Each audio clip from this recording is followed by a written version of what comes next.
You ever watch sports and find yourself wishing there was a way for you to get into the game? Well, you can with Underdog. Underdog is one of the leading sports apps, and you can now play in your state. It's easy. They've got all your favorite leagues, teams, and stars to choose from. To play, just choose whether a player will go higher or lower on one of their stats, like strikeouts, touchdowns, points scored, or more. You can play with as little as $1, and if you get everything right, you can win up to 1,000 times your money.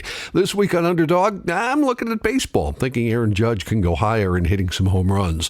Download the Underdog app and sign up now using promo code GARAGE to unlock a special offer of up to $1,000 in bonus cash when you make your first deposit. Join in on the fun when you sign up with the promo code GARAGE. Claim your special offer today and get up to $1,000 in bonus cash instantly upon first deposit.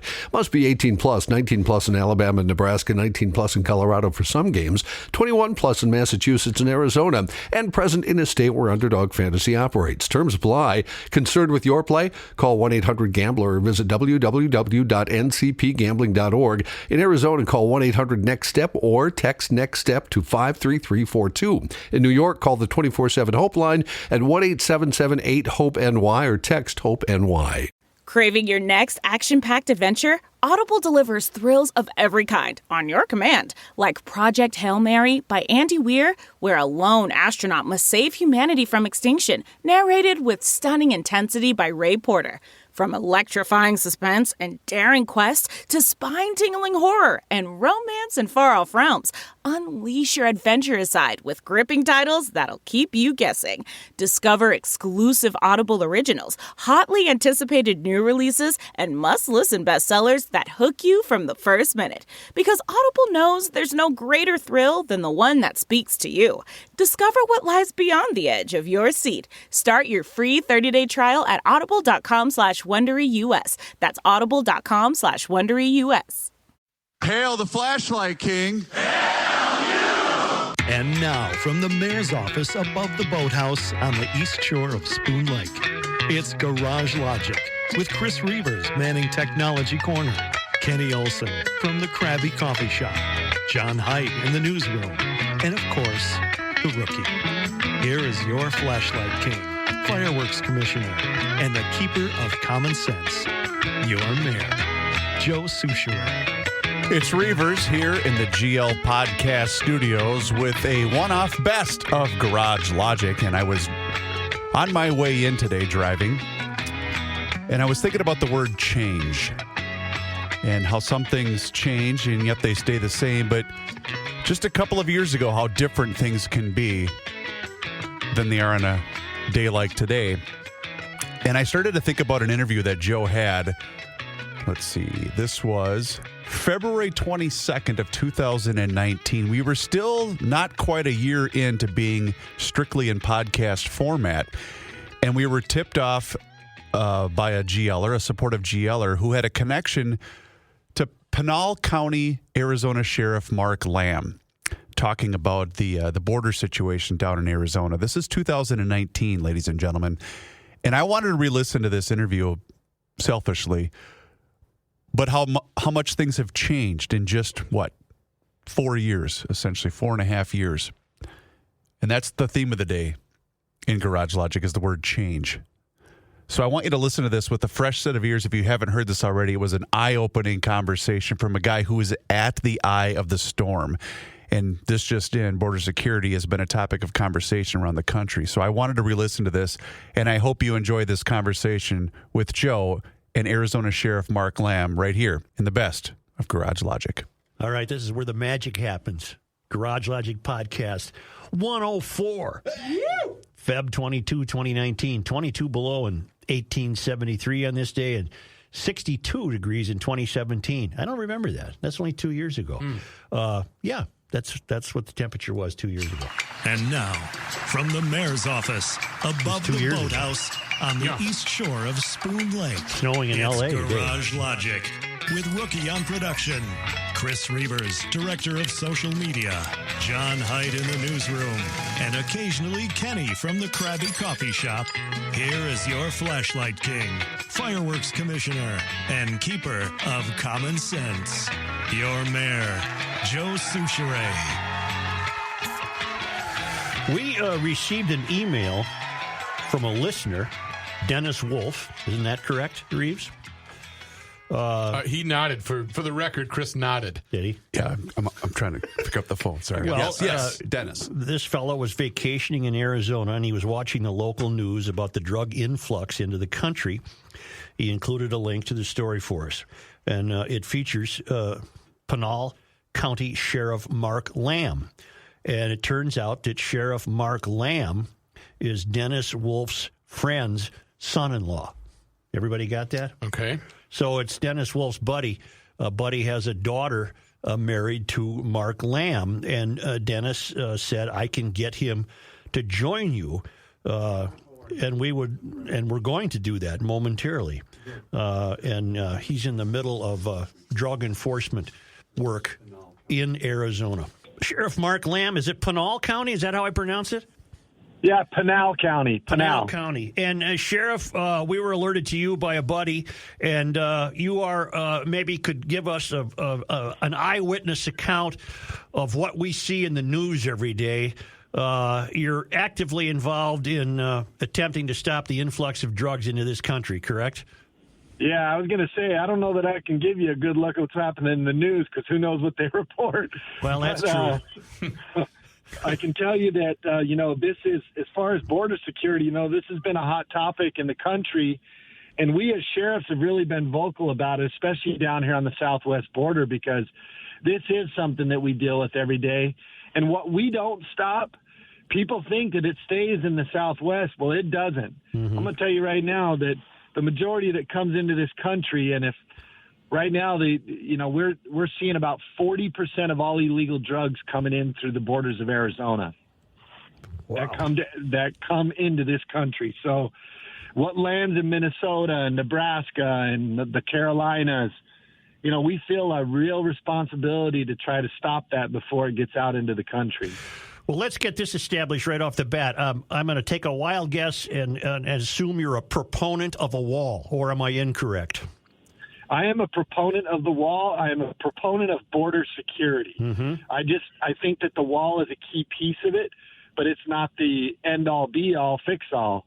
It is a key piece, and we work on the technology piece of it. That becomes a proverbial wall. We've got to make sure that we've got our staffing levels right. And I'd love to see more funding come down to some of the local agencies to help out with the mission. Sheriff, take us through an example of who brings the drugs into this country, how and where. And that's a great question, because this is what I've told people. It's not about immigration anymore.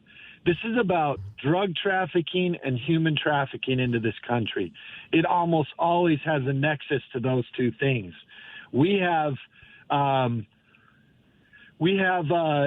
the cartel that runs all these routes. So when you want to come into this country, if you want to work here, the cartel is going to charge you, mm-hmm. and they're most likely going to make you bring drugs into the country for them.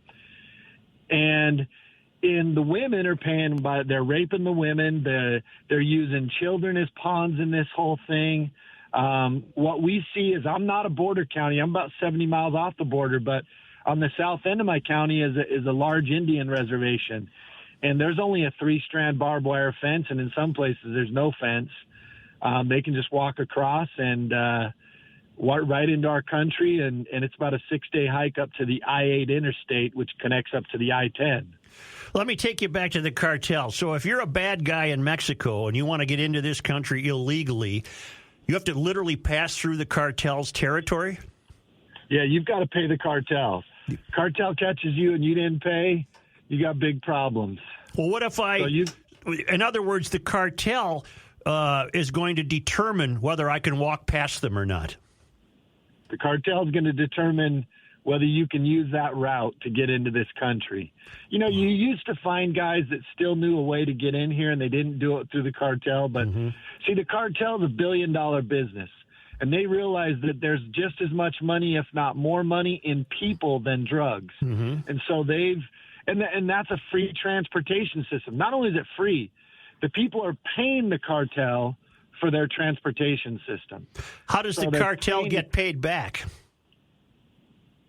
The cartel, they collect up front. There's no pay, no come across the border. All right. And then what they'll do is they'll saddle you with a backpack of marijuana or have you bring some fentanyl pills or heroin into the country. And so they pay. And you know what we see is a lot of times when they pay, whatever. Let's say it's $3,500 or $5,000. When they get here, the cartel a lot of times is saying, hey, by the way, you got here, so now you owe us another $2,500. Sheriff, this is Rookie. I'm on the podcast with Joe. My question is, can you tell a difference between the cartel people that are being forced to do this and maybe an innocent person that's just trying to look for work? Is there a distinction of any type? So there's always usually one or two coyotes, depending on the group and depending on what they're bringing across. It is very difficult to tell the coyote apart, and they do it on purpose because that way, if the coyote gets caught, then they just round them all up and send them back, and the coyote goes back with them. Okay. So the coyote is the guy that is employed by the cartel to make sure that the delivery makes its final destination and show them the way. And that coyote is not easily distinguishable, but we can usually, if you have a guy that does this enough or a squad or a task force that does this enough, we can usually with a pretty high probability pick who it is. Got it. How much of your workday is constructed around this work, stopping the drug influence? This time of year, if I were to go out there, I could catch them every night. We took the news out, and we caught two different groups totaling 12 bodies in one night and have a truck full of marijuana. 2 days later, we got into a little mini pursuit. 6 guys bailed out. We got 6 bodies and another truck full of marijuana. So, I mean, we could go out there almost every night and catch them. And you're between Tucson and Phoenix. You're the third largest county in the state. So they're what? They're 70, 80 miles from the border by the time they're in your county? Yes. So here's the other key piece. They know this. When they're on the reservation, the feds have a threshold of 500 pounds of marijuana. So if Border Patrol catches them on the reservation, then they're not going to get a charge because they're carrying a 30 or a 40 or 50-pound backpack of marijuana. Mm-hmm. So they're not going to catch those charges from the feds. They'll just take them, send them back. They know it's 5 miles from the reservation line to the I-8 interstate. They know that if they get caught in that 5 miles, they're going to catch charges in our state, and we're going to take them and book them in jail, and they're going to go through the process for having, a backpack full of marijuana. So that last 5 miles is a crucial 5 miles for them, and that's the cat and mouse game right there, that last 5 miles. What implications will the continuing legalization of marijuana have on this? Those guys will just change to what, meth and fentanyl and opioids and whatever? Well, we already have intel that they've changed well over 20,000 acres of marijuana fields to poppy seed fields because our appetite here in America has shifted to an appetite of opiates, heroin, and so they're more than happy to try to feed that appetite that we have here in America. So they've already shifted a lot of it, and a lot of it is because of the legalization in several states. But don't think the cartel doesn't come up here and get their hand in that business, too. All we did was eliminate the transportation piece of it for them. Now they can come up here and strong-arm people and be part of this business up here in states where it's already legalized. In your estimation, is this a national emergency? Yes. All right. Yeah, I mean, I think that if one American, is hurt a week, the statistics will show you that there's thousands of Americans being victimized every year by people who are in this country illegally. Mm-hmm. And they're and that's not even taking into consideration the damage that the drugs are doing to our communities and our children and our mothers, our fathers. I mean, it truly is a problem. And so where you have to stop it is you have to stop it at the points of entry on the border. That's the border security piece of it. So, yeah, it absolutely is a crisis, and we're glad that we finally have a president that's taking that serious and not just letting this problem continue. If they get past you and they get to Phoenix, I got to think it's just harder than hell to find them then. It is. Phoenix is 4.5 million people there. Yeah. It's, every step they become more and more difficult to find. And trust me, they're not staying in Phoenix. Like I said, that's a little piece of it. Some of the drugs stay there, some of the people, but the majority of these people want to get inland because the chances of having ICE or Border Patrol in those states are slim to none. And so what you'll find is if they can get into those interior states, the likelihood of deportation is lower, and it's a problem. What do you make of the politicians, left-leaning politicians, who not only don't want a wall, but they want to abolish ICE? What goes through your mind when you attempt to deal with that? It's a shame. These people, it drives us crazy because they're talking and they have no idea what they're talking about. Mm-hmm. But a lot of these people, what's more shameful, and I think during the State of the Union address it was very apparent, Trump could get up there and say, $1 million for everybody or free health care for everybody, and the left would throw a fit. Why? Because they hate our president, and that is a shame. We have lost what America was built on, which is being able to be different but come to the table and find common sense solutions to problems. And it's okay that we have differences of opinions, but to have what we're seeing in this country is very dangerous. And our Congress people are setting a very poor example for the rest of the people in this country. We have, the definition of insanity is to do the same thing over and over again and expect a different result. Yeah, that's my golf game. We as Americans, we keep voting in the same exact people, and then we expect a different result. Right. So we're a large in part to blame for what's going on because we have failed and we have continued to send the same Pelosi's and other people back there who are doing no good for this country. Do you see, or do you get a feel that residents of Arizona have a better experience and know full well that this is a problem as opposed to somebody sitting in New York or New Hampshire or Washington? No doubt. There's no doubt that we have a better feel for it. And that's why, as sheriffs in the border states, we encourage any other sheriff or anybody who wants to come and see the border and see the problems we're dealing with. Even my local news, who is in Phoenix, when we took him out, the newscaster said to me, she goes, I had no idea it was like this. Mm-hmm. She goes, I knew, but I didn't know. Anybody that we've taken out to see it, to see the trash they leave in the desert, to see the destruction on the ranches, cutting the wires, cows choking on tuna cans that they leave out in the ranch lands. I mean, these are the things that we feel firsthand. And so absolutely we get a good look at it. But having said that, like I said, these people aren't staying here. So a lot of them are ending up in the Carolinas and Georgia and all these places. And they're still feeling the effects of some of those things well into the country. Sheriff, one thing you mentioned at the beginning of the interview was using children, and I know that's one of the things that particularly the left likes to gleam on is how are they doing this to people that are families where in most cases there's essentially no connection to the children that are being used in these photographs crossing the border. I want you to touch on that a little bit more because I don't think the average person realizes just what these people are capable of. So I was at a National Sheriff's Association meeting last week in D.C., and I sat down with a couple sheriffs out of the Dallas, Texas area, and they have a really good interdiction program that they do.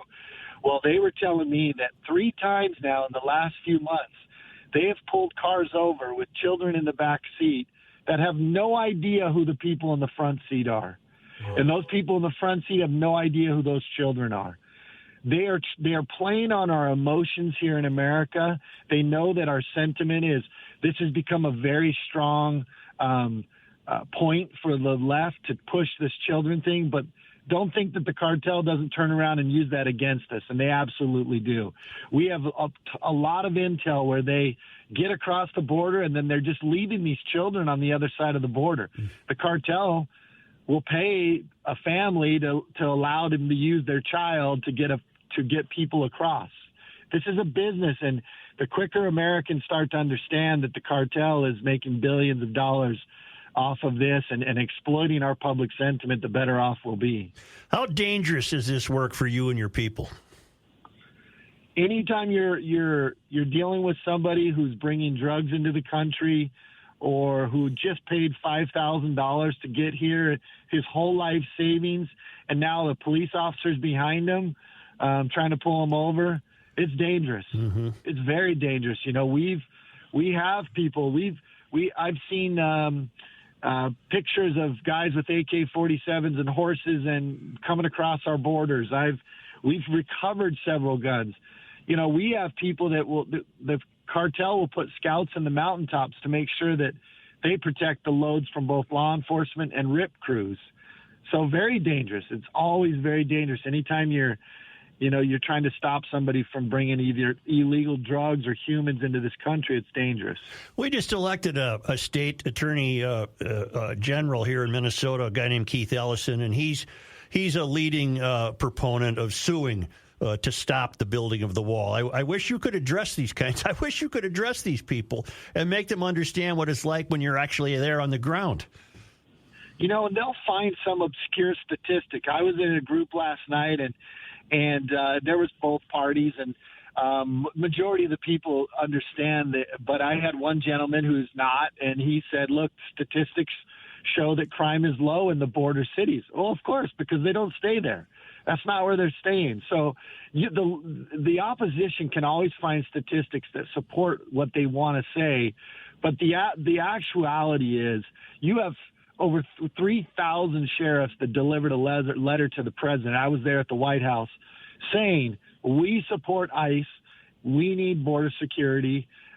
So it's a problem across this country. And those people like your attorney general should do a better job of educating themselves before they start being a proponent of something so dangerous and so reckless for this country. Well, I guess I got to tell you to don't hold your breath when it comes to our guy. Sheriff, you know, and that's what a lot of people will say that. They'll say, well, you know, there's nothing you can do. This is, well, you know, I am only one, but I am one. Mm-hmm. And that's the thing is if more Americans start taking it and saying, hey, I'm going to take a stand with this, then we will eventually start changing some of those people. But you're right. A lot of these people will never change their mind, but hopefully we can at least make them insignificant. Sheriff, you referenced the reservations a little bit earlier, the Salt River, Pima, Maricopa Indian people. Are they being used as pawns in some way, or is the cartel taking advantage of them somehow?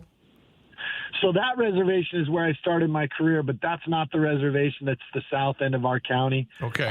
The reservation on the south end of our county is the Tohono O'odham Indian Reservation. Okay. And, you know, I don't know. I'm not going to say that the tribe is helping them, but there are tribal members, and we've actually had plenty of cases where tribal members are being paid by the cartel to help those people get up to our county and up to this area to be able to get on the I-8 freeway, the I-10, and basically get into Phoenix and disappear into our country. So, yeah, there are a lot of people. And you have people down there those are very remote villages.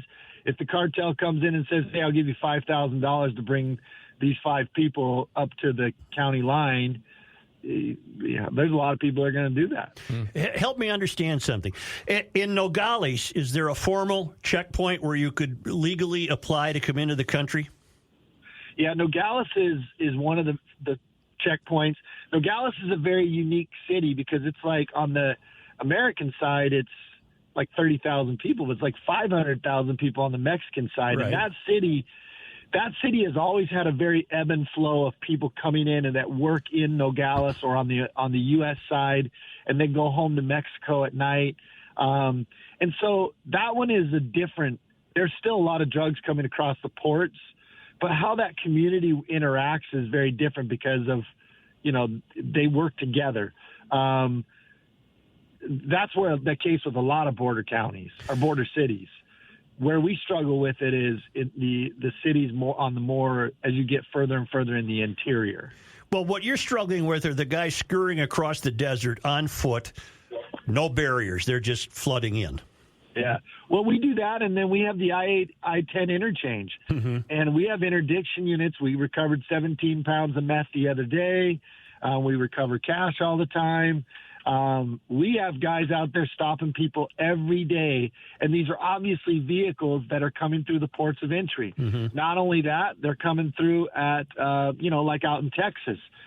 Those guys are stopping people up in Dallas, which is obviously not on the border, but they're stopping people up there that are bringing in hundreds of thousands of dollars of cash and hundreds of pounds of illegal drugs.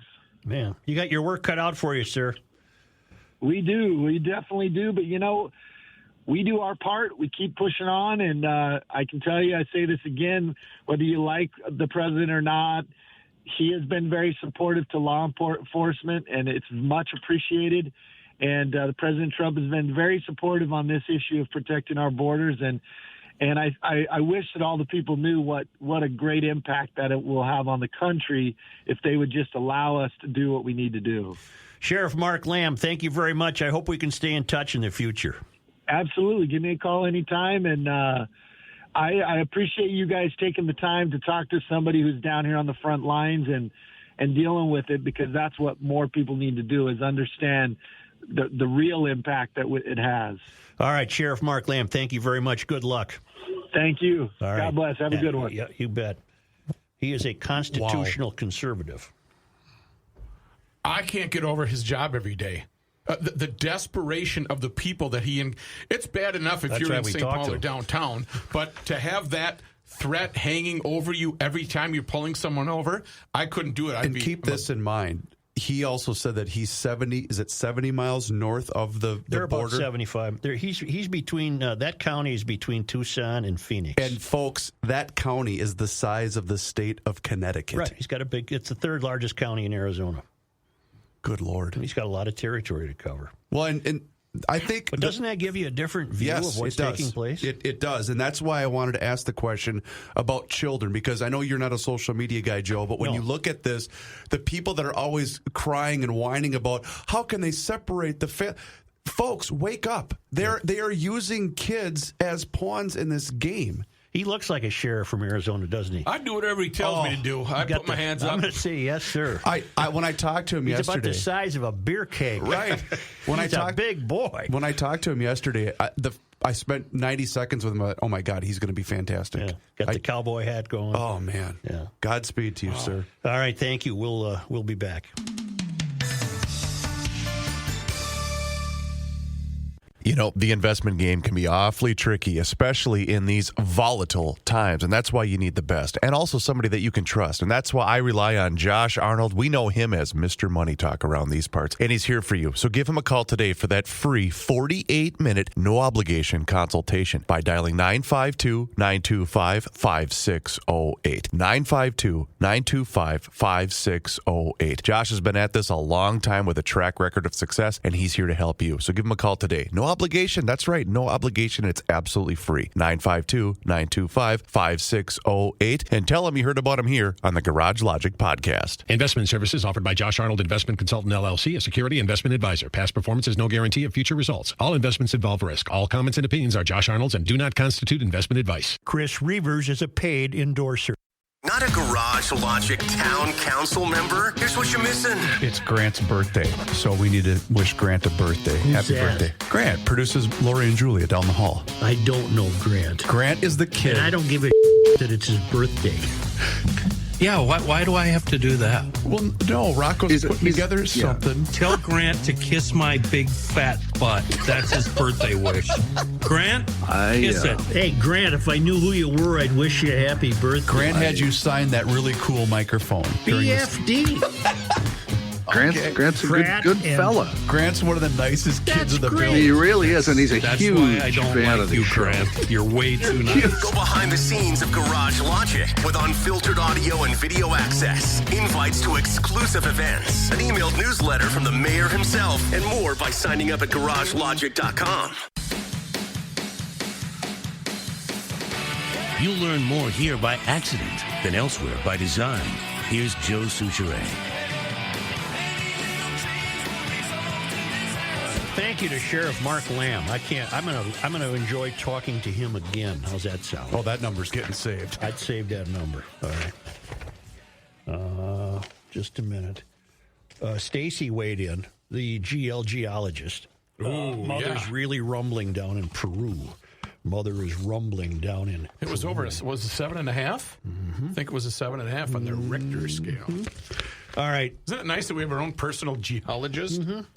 All right, this Jussie, is that his name? Jussie Smollett? Jussie Smollett. Yes. Yeah. I bet he skates. What did I tell you from the first day? I mean, Define skates.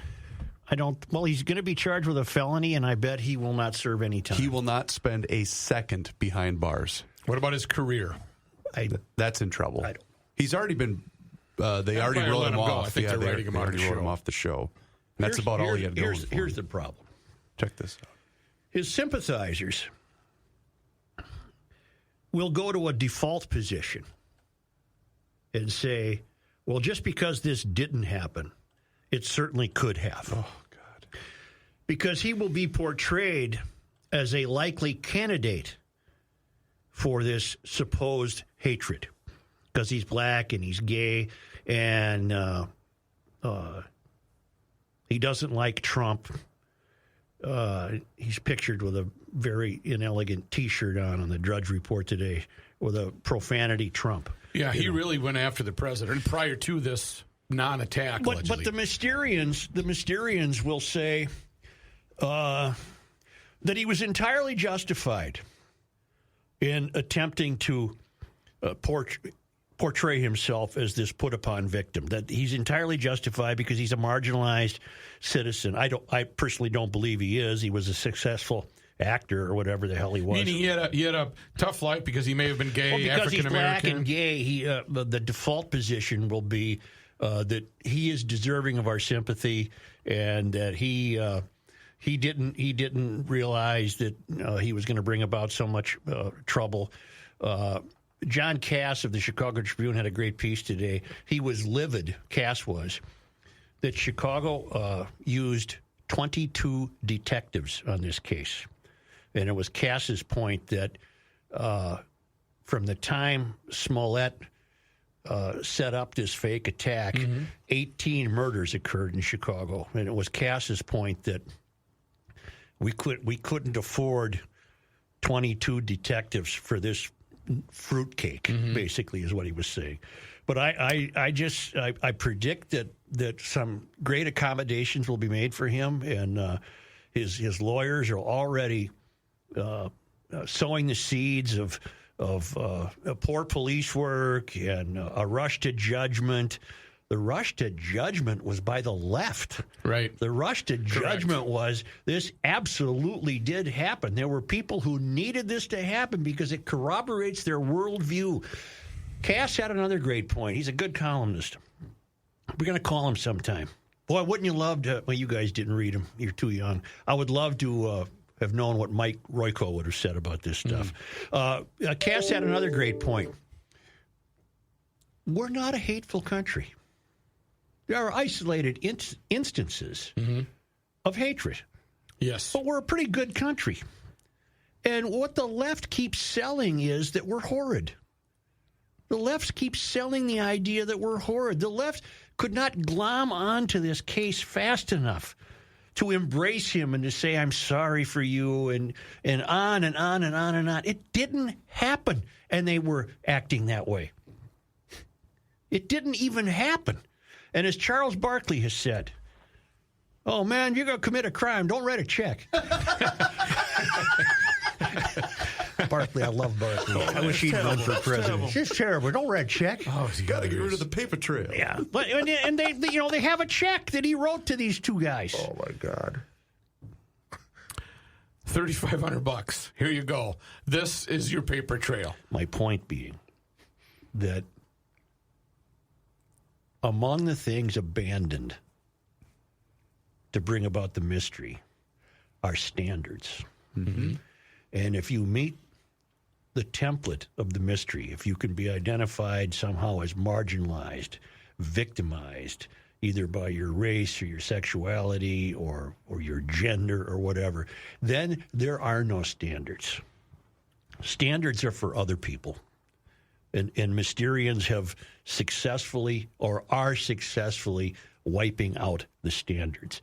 I can link this to talking to the sheriff from Pinal County in Arizona. Mark Lamb.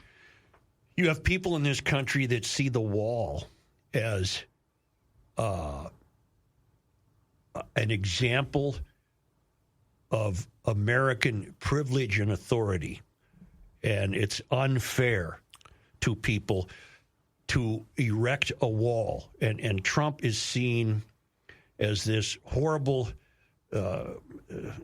racist who wants to keep out people. This purist. He's seen as a blonde-haired, blue-eyed purist. But the standard that's been demolished, the standard is we have every right in the world to have a sovereign country. And we have every right in the world to properly manage the people who want to live here. We don't intend to keep anybody out, but we have every right in the world to establish the standards that prevent these coyotes running all the way up into Mark Lamb's territory, scrambling across the desert.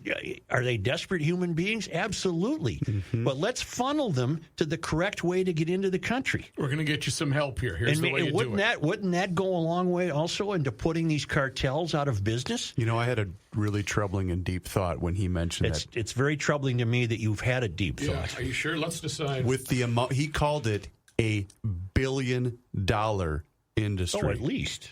And I'm not here to suggest that this is happening, but would you be surprised if some rejected the wall because some have been bought off?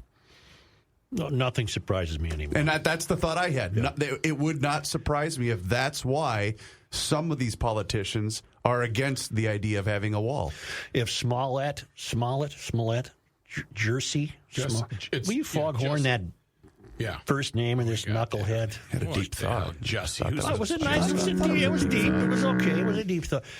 It's Smollett.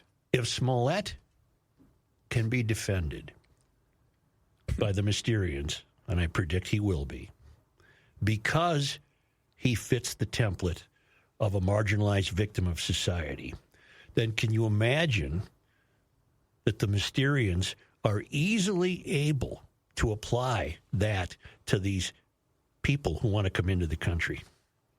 They're put upon, they're victimized, they're brown skinned, they're fleeing this, fleeing that, and all serious people want to do is establish an order for this. It's not. Trump isn't the first president to do anything. He might be the first president who intends to complete this mission. To physically act. Obama's talked about walls. W talked about walls. They all talk about walls. At the back of everyone's mind is the idea the United States does get to protect its sovereign nation status. We're a sovereign country. You just can't turn it over to anybody you want. Right. So, oddly, okay. I don't. That might be a poor link between Smollett and Pinal County, but I just have this dreadful feeling that what you're going to see as this Smollett case plays out is that he'll either achieve some sort of victory in the judicial system. His lawyers might be able to paint the picture that he was a victim of poor police work, and the police shouldn't have said what they said as soon as they did, and on and on and on and on. And you'll have virtually all of the Democratic candidates for president saying kind words about him. Well, and he's a bum. He's a bum. Really he's a bum. He's really he's a bad guy. Right. And he's an idiot. He's an idiot. He's an idiot. Along those lines, I don't like my salary either. So I think I'm going to. What can I do? I'm going to try to dream up. Joe gave me and Rook $10 to stage Euphoria and I'm going to give you each $10 to maybe trip me on the ice or something. My other car is electric. They had bumper stickers. I read a Facebook post from a buddy of mine, Steve Mahan. He's a hell of a negotiator, isn't he? He really is. Yeah. Here we go. What are you going to give me now? That along the lines of what you're talking about, the divided country. I just want to read this post. And I commented on it. Read the last sentence of this history nugget, pretended patriotism. This guy, Steve, says, turn off your TV, Fox, or CNBC, and invite your neighbors over. Here's the quote. It's the birthday of the first president of the United States, George Washington, born in the colony of Virginia, 1732. Washington's father, Augustine, was a tobacco farmer, landowner, and slaveholder. Augustine had inherited much of the family's estate from his grandfather, John, who immigrated from England to Virginia in 1656. Augustine died suddenly of illness when George was just 11 years old, but George's mother, Mary, remained influential in his life. Where's this going? And lived to see her son elected as president. George traveled 50 miles to Mount Vernon to see his mother the day after he was elected, where he found her on her deathbed with breast cancer. He told her that he was going to decline the office, but she insisted that he go and fulfill the high density which heaven has foreordained you to fill. Washington served as president for 8 years. In his farewell address to the nation, he warned that his greatest fear for the new country was that forces would try to divide Americans and undermine the country's principles. He argued that citizens should come together to resist those people. His quote, guard against the impostures of pretended patriotism. Mm-hmm. That's pretty good. That works today. It works today. It really works Works today better than it did then. Oh, my God. You know that he had wooden teeth? I did know that. Yeah. I saw his choppers. You know, dental work back then was pretty... a little crude. It was primitive. Primitive. Yeah. Primitive. That's where you got your foot... Did they have the foot drill? No, they didn't have Probably that. They drill. would just, Bert out in the barn and carve you a set of teeth. Just wait a minute. Describe for me the tool that extracted the tooth. A tong. Oh. A tong. Did you see a tong? I'm seeing tongs. Yes, it's that. Like you grab ice with. Yes. It just, and it was the color? It was black. Gray, yeah. Gray or black. Gray or black, yes. And it was all stained from the fire. It was not...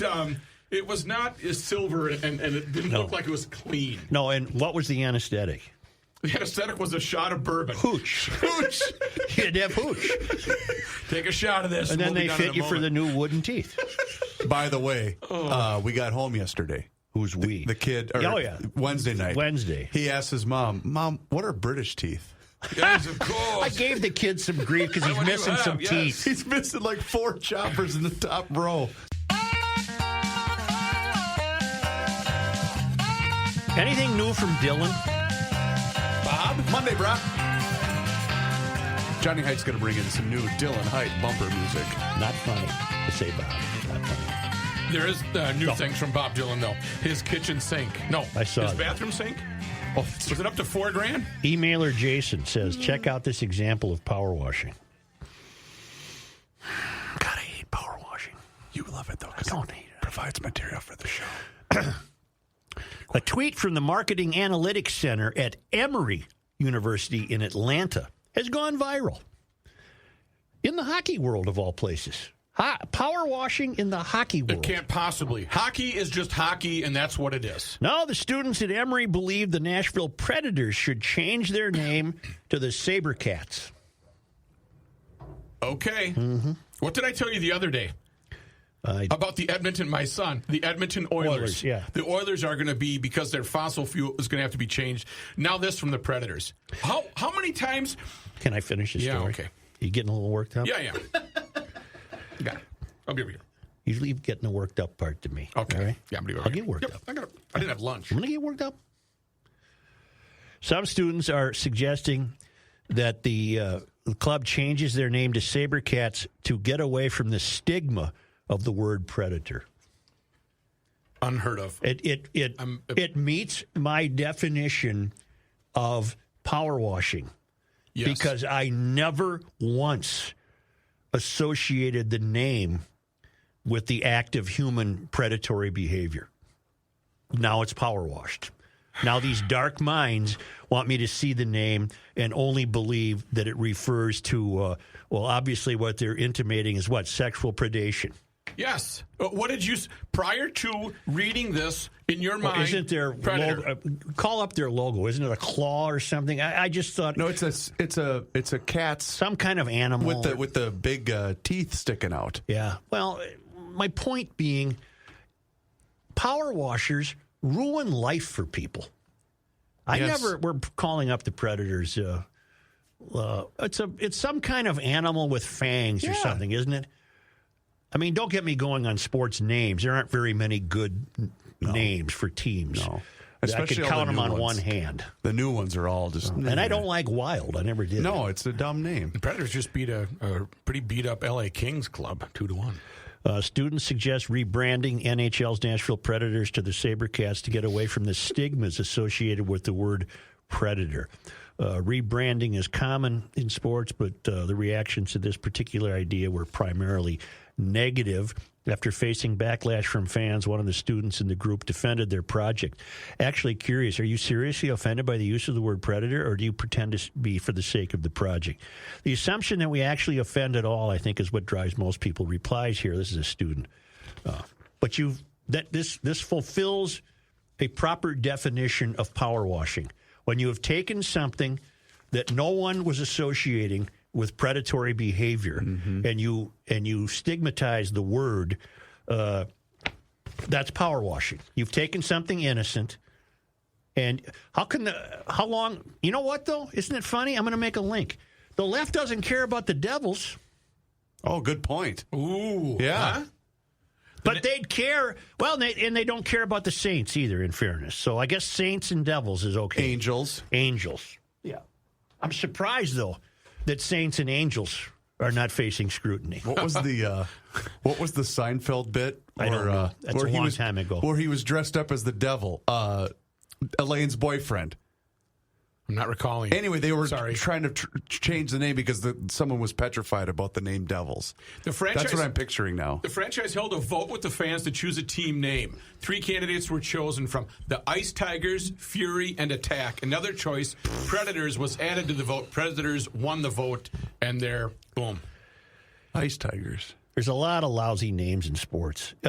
And if you're going to be a power washer, you could go after most of them. You know, Vikings were pillagers, weren't they? Yes. Saints. Oh, yeah, you already called Saints. I'm surprised Saints and Cowboys. Angels. Cowboys, that's misogynistic, isn't it? Sexist. It's just ridiculous. Power washing is insidious. It's just a terrible, terrible thing. So is this ISIS bride. Did you guys follow this with the chick from Alabama who... Yes. The father of the Alabama woman begging to be let back in the U.S. after leaving years ago to join ISIS is now launching a legal campaign against President Trump, Secretary of State Mike Pompeo, and Attorney General William Barr.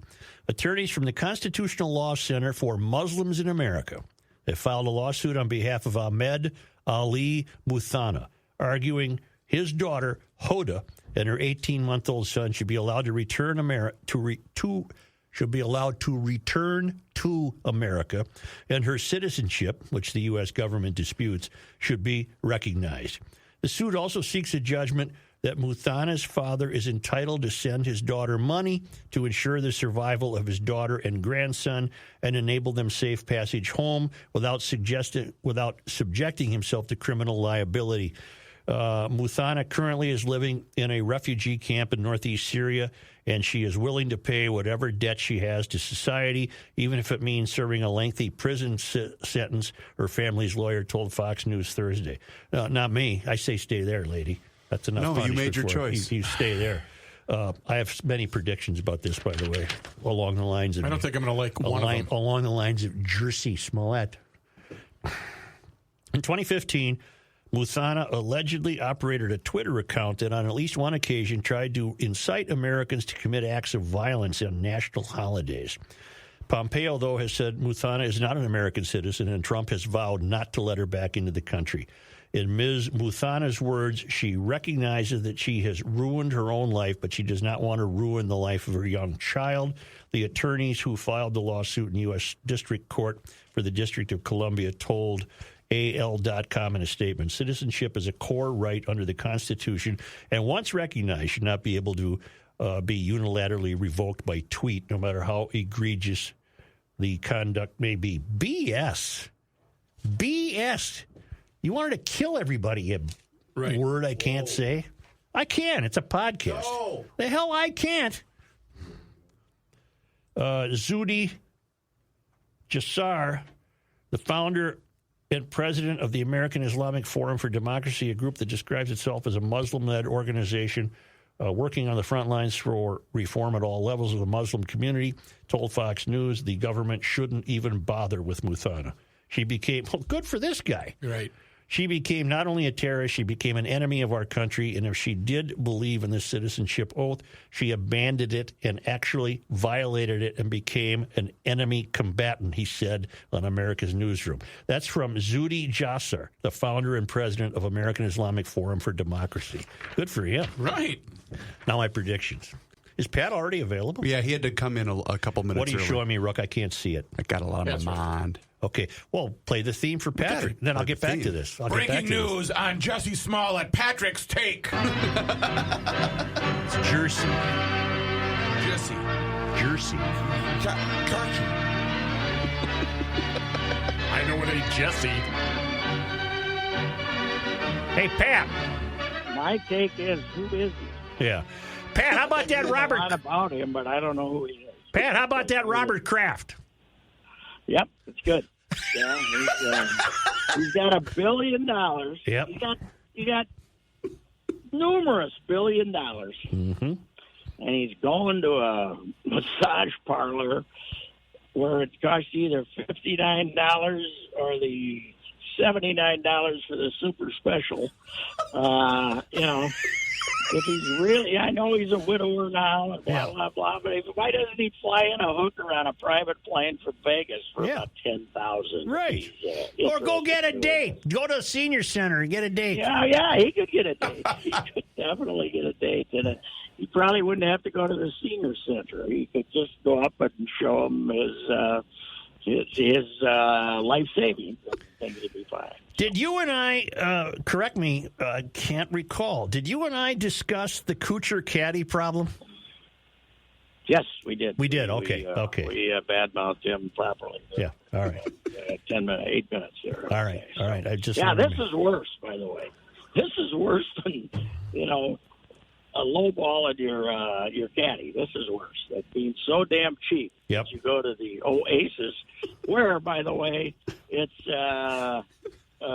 Chinese women who aren't allowed to leave, right? Yes. I have no idea. I didn't read the story. That's what. Yeah, they're saying that it's like, the worst kind of brothel type of thing. So, anyway. How's your ball club? Well, hey, they got better just now, about an hour ago. They agreed to terms with Marwin Gonzalez, one of the great utility players in the game, 28 years old. Gave him, in fact, I had the MVP ballot 2 years ago. I voted for him 8th. He had a great year for Houston. He wasn't as good last year, but he's going to be 29 here pretty soon, another Venezuelan, and he can play all over. You can play him anywhere you want. He's a switch hitter. He can play third, when Miguel's going to DH or take a day off or, never have his heel. He can play short. He can play anywhere in the infield, and he plays in the outfield, too. He's played some center field. He's the super utility man. And 2 years, 21, he was kind of holding out, hoping somebody would give him 3, but nobody did. So he took this deal, and it looks like Adrian Anza, who's been a decent player for them, has got some issues in his shoulder issues, and is probably going to start the year on the DL. Okay, so they needed this guy. Did Sano show up with the bum heel? Yes, he had a cut on. They won the championship over there, and the Dominican, the team he was playing for, he played for him for about the last 2.5 weeks. And they won the championship for the first time in 50-some years. So they had a civic celebration the next day, and somebody spilled a drink. I don't think it was him on the stage. And then somebody fell down in front of him, and then he fell down on him and cut the back of his heel, I guess. And it's a horizontal cut. It's not a vertical cut. So I guess they're having a much harder time. It wasn't like who was the Boston pitcher that had the fake red mark? It wasn't one of those where you just put a red marker on it? No, not like Kurt Schilling with the bloody sack. Okay. He basically went in and put food coloring on it for 2 minutes to make himself a hero of Red Sox Nation. So. Hey, Pat, remind me, a couple of years ago when the Stros won the World Series and they were here and the Twins held them to 40 runs in 3 games, who was it the manager or was it a fellow player that called Marwin the MVP of that team? Yeah, well, a lot of them did, and then of course Altuve became the actual MVP. Right. But I had 2 Astros on my ballot, and I had Altuve at the top, and then Gonzalez was really good that year. I think he knocked in 80-some runs that year and played all over. Ended up having 600 at bats. He's another Venezuelan. But the good news is I don't think this is going to cost Williams Astudillo his spot on the roster. That's what we're most concerned about. All right. They have a game as soon as what? This weekend? Tomorrow. They got 2. They got a 1 o'clock game and then a 1 o'clock game in Sarasota and a 6 o'clock game at home. And I think there's going to be a Marwin Gonzalez press conference in the middle of this. So it'll be he's apparently driving over from Jupiter. Now take it easy here. And that's where Bob Kraft does his business, by the way. And he's driving over from Jupiter. He's going to take the physical tonight and will be announced tomorrow. And then he's going to fly to Houston to get his stuff for a couple of days because he's been working out on his own over in Jupiter because he didn't have a team. So I'm kind of surprised Houston didn't keep him for this kind of money. They must have some kid that they want to put on the roster or something. It's not bad. But the pull ads, the cheap pull ads, now 9th in free agent spending this offseason. Really? And more than anyone in the American League Central. As I keep writing, when are the pull ads going to learn you can't buy a pennant? That's right. That's right. Hey, can or should the Gophers make it to the tournament? No, they sure as hell shouldn't. Right. If they I think the game Sunday is if they get beat at Rutgers, if they only win one of these last 4, I suppose if it's Purdue, it'd help them. But you can't get the tournament at 8 and 12 in the league, for God's sakes. Right. I've detected their problem. I've said this on Twitter a couple of times. They're pretty good if the other team doesn't guard them. When the other team guards them, they got issues. Yeah, that's true. They when they got one of those crazy teams that just likes to let them do anything they want to. But the biggest problem really is this Amir Coffey is their best player. When he's their best player and one of the best guards on the floor, they're pretty good. But, man, he's got Andrew Wiggins-type clinkers going. He does. Last night, 2 out of 14. Wow. We don't have very good teams here, Pat. We're in a slump. No, well, the Wild are hot, though. Now they've won one. Wouldn't it be something if the Wild, the Wild are amazing because they stink at home. Yep. Right? I mean, the last 2 home games have been 4-0. Right. And my grandson, Luke Dillon, didn't attend either of them. So well, he's not allowed to. He's not allowed to. Yeah, they're still hanging around the playoffs, but that's another one and done if they make it. Mm-hmm. They're just not very good. There yesterday, boys, Nick Cafardo, great Boston Globe baseball columnist, good guy. We see him down here all the time in spring. And he gets an embolism, arterial embolism, and dies at the complex over there yesterday. 62 years old. He didn't know what hit him, though, did he? No, I don't think so. No, it just happened, and I didn't pronounce him dead until 2 hours later. But you get the impression that he was never really had a chance. But yeah, good guy, really good. The Red Sox are so important in Boston that you have a columnist that travels with. He's the Red Sox columnist. Mm-hmm. So he goes along, and so we'd see him all the time at Target Field and all the time down here. And low-key guy, but watching him write, it was always like you looked over there and you said, okay, he's got something. He's confident here. Mm-hmm. He's not nervous about what he's going to write for tomorrow. He's got something. He's one of those guys that always had something. He never had to write nothing. He always had something. Shaughnessy had a really good piece today about him, Pat. I'm sure you saw it online today, but man, it was good. Yeah. It was really good. Yeah, well, he was just, Alex Cora did 7 minutes on him. I don't think there's many Twin Cities ball riders that are going to get the kind of send off from the team that Nick did. In fact, Joe, there was a great quote. Is it Pete Abraham, Pat? Correct? Pete Abraham was his best buddy. Yeah, we had Pete on remember that show we used to do? We had Yep. Pete on that show. We did. And he had a great quote, Joe, about the 18-inning game in the World Series this last year. And he says, Nick looked over at him and said, isn't this great? You know, all these guys are worried about deadline, and he's just a ball guy. The Red Sox is casting like, swearing like me. Yeah. And Nick said, boy, this is great. Are you still uttering profanities in your thoughts? You know, I've had a fairly better weekend. All right, pretty good. You know, I was driving this morning, and I don't think I offered more than 2 or 3 F-bombs in my head. That's not bad. So, no. That's not bad. Not as bad as last week. Something was going on last week. I don't know what. Is the top up or down today? It's down. I'm sitting in the parking lot waiting to go into the Publix to get a couple of items. I got a guest here the next few days, Mr. Wong. So I have to make sure he's properly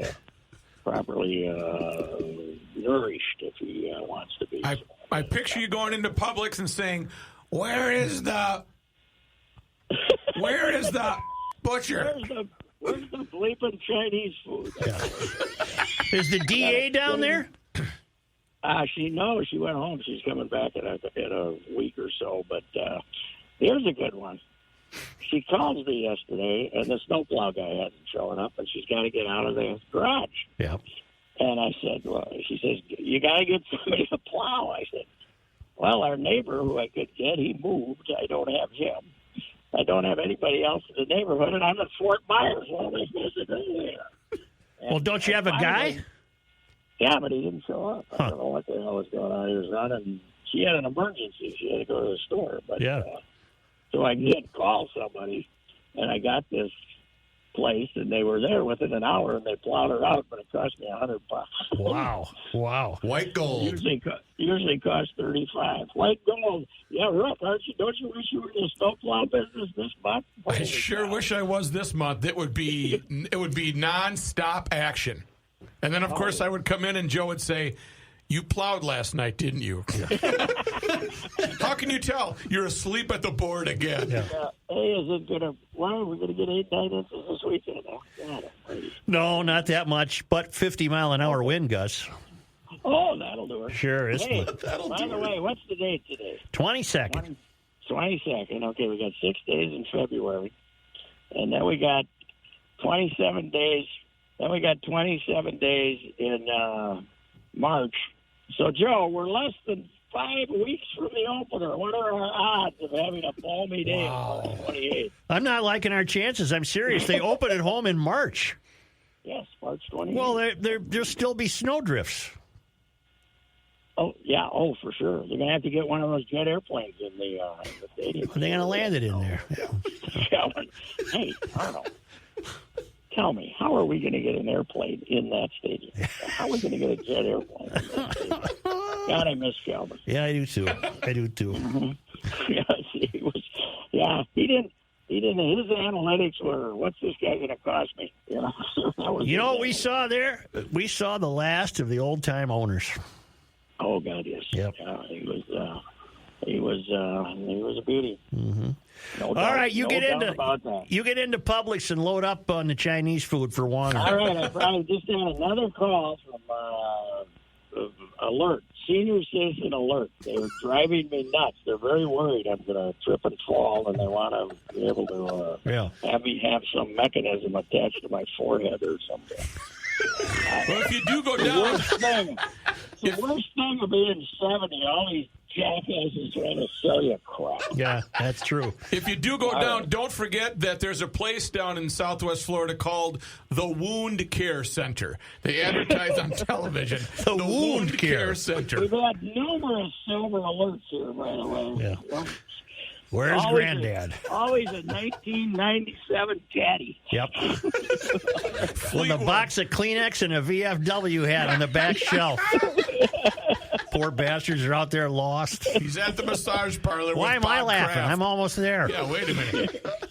All right, Patrick. Thank you. Yeah. Thank you. Thank you. Oh.